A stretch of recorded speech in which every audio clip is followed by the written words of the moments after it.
Pemerintah Kecamatan Pugung Kabupaten Tanggamus, melalui camatnya, menyampaikan penjelasan terbuka mengenai penggunaan anggaran operasional yang telah berjalan, serta menanggapi hasil pemeriksaan Badan Pemeriksa Keuangan atau BPK tahun 2024. Hal tersebut disampaikan pada Senin tanggal 28 Juli tahun 2025 pada pertemuan bersama beberapa pihak di lingkungan kantor Kecamatan Pugung Tanggamus.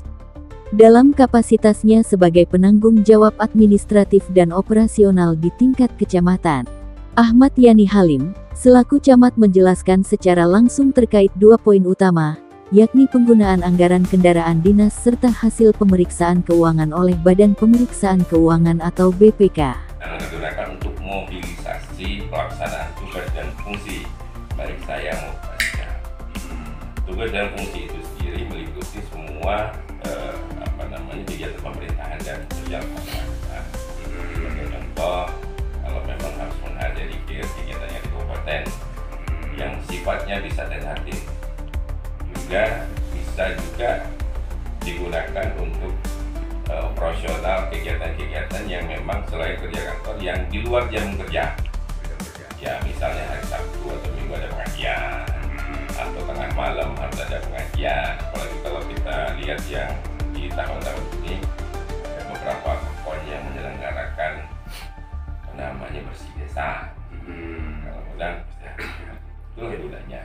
Jadi jumlah kendaraan untuk di Kecamatan Pugung ini hanya mobil motor, apa ada lagi, Pak? Ya, mobil motor itu yang dapat pembiayaan ya. Ya seperti yang saya sampaikan di awal tadi bahwa kita ini kan anggarannya sudah ditentukan dari Bapak berapa kendaraan yang mendapat, nilainya berapa, itu sudah ditetapkan sesuai dengan SSH yang ada di mereka.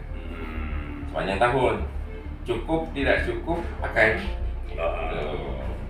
Dan itu sekali lagi kalau di kecamatan ini kan seperti halnya melaksanakan hampir seluruh tugas bupati tapi di level kecamatan, baik itu administrasi maupun masyarakat dan pembinaan lainnya. Itu kalau di sini Pak Camat, apakah benar nilainya sampai 32 sekian itu? Betul. Ya. Nilainya segitu, ya itu harus digunakan sepanjang setahun anggaran dari mulai Januari. Sebagai perbandingan saja, karena memang untuk ini ya pengetahuan kita bahwa dalam satu hari dalam satu minggu rata-rata kendaraan saya saja, karena memang kendaraan sudah tua di boros, itu paling tidak akan menghabiskan 600 sampai 800 ribu satu minggu BBM-nya saja.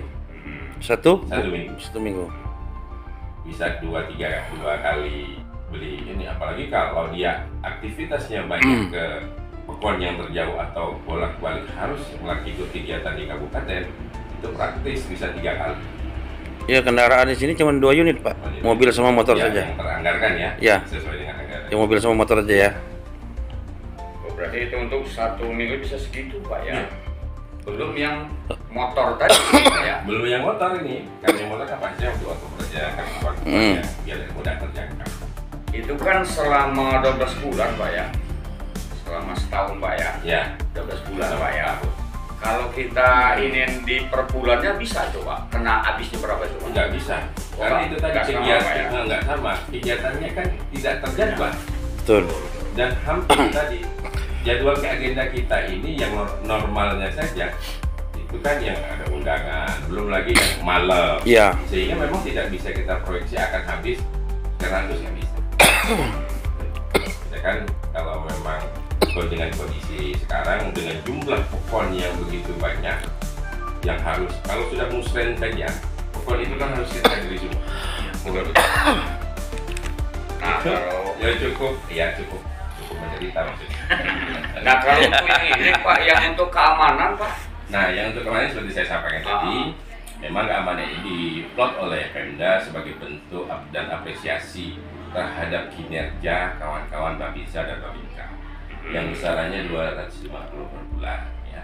Itu sebagai bentuk karena satu Babinsa atau Babinkam khususnya yang ada di Kecamatan Pugung ini bisa megang 4 sampai dengan 5 pokon satu Babinsa atau Babinkam, sehingga harapannya kalau ada bantuan perhatian dari Pemda, mereka memiliki semangat untuk tetap melaksanakan tugas dan fungsinya, paling tidak bantu bensin. Iya. Kalau yang TKS Pak Dadang, TKS kita kan ada 3 formasi: tenaga administrasi, pramusaji, ada penjaga malam, sama supir. Nilainya kan beda-beda. Iya. Yang tenaga administrasinya Itu dia tidak. tenaga TKS kita sebenarnya ada 11 Sebenarnya. ya, tapi itu tadi saya ada 3 formasi.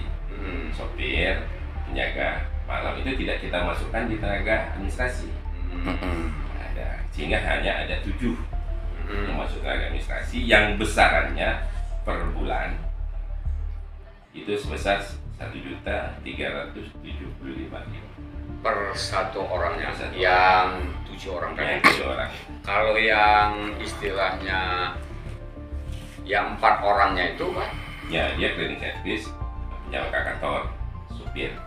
itu honornya itu seragam apa beda mereka Beda. tuh Pak? Beda. Nah, sesuai sama yang ditetapkan oleh Pemda, bedanya. Boleh Pak, kita kalau pengen tahu per Boleh. bulannya nerima berapa gitu Iya, Pak. per 1 orangnya. Ya, per 1 orang untuk cleaning service khusus ya. Ya. Ya. Ya, itu 1.700.000. 1.700. Kalau yang penjaga kantor itu 1.600.000.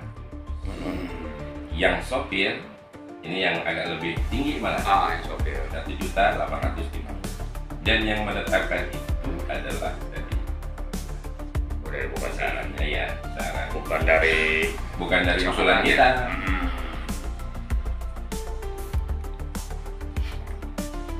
Oke. Oke. Sudah Pak, makasih Pak. Sama Bapak Wasa Pak. Saya Ahmad Yani Halim, Camat. Makasih Pak. Memang dipersiapkan untuk kegiatan rangkai Musrembang Kecamatan yang dimulai dari kita juga menghadiri Musrembang PON. Jadi yang 27. Kemudian setelah itu selesai kemudian dilaksanakan Musrembang 3 kecamatan yang dihadiri oleh seluruh kepala PON, seluruh ketua DPP KK PON, DHP, kemudian instansi yang ada di Kecamatan Pugung plus anggota dewan. Ya. Kita undang, jadi berdasarkan hasil pemeriksaan BPK tahun 2024 yang memang hasilnya sudah keluar dan Kabupaten Tanggamus mendapatkan WTP. Salah satunya objek sampel adalah 20 kecamatan. Dan Kecamatan Pugung ini merupakan salah satu kecamatan yang tidak ada pengembalian anggaran berdasarkan hasil pemeriksaan BPK RI tahun 2024. Dari Kecamatan Pugung Tanggamus, Apriyadi melaporkan.